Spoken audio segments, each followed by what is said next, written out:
Hello and a good day to you. Now, this question is about average concept, right? And we also need to have that logical reasoning for the answer as well. Okay, so let's read.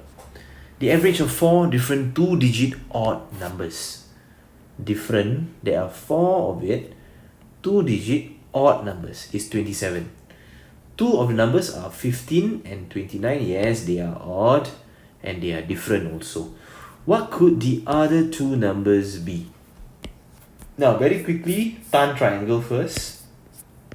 Total equals to average times the number of items.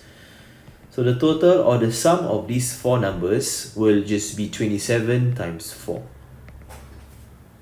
So what's 27 multiplied by 4? That is 108. And we already know the 2 numbers will be 15 and 29, right? So we can add them up first. 44. And for the sum of the other 2 numbers,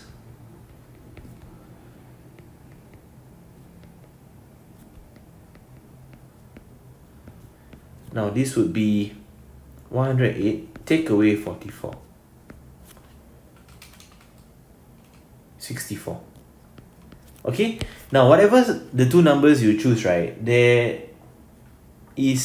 are multiple possibilities here. As long as the other 2 numbers add up to 64, you are fine. And of course, as long as they are different from 15 and 29 and are odd numbers as well, you are okay. So what are the 2 possibilities that we can have? We can have 31 and 33. You will get 64, right? Or we can also have 27 and 37, which can also get 64. So there are multiple combinations here. As long as both are odd numbers, odd, and they are different from 15 and 29, the answer will be accepted. Okay, so what is the answer for us? Okay, we choose 31 and 33.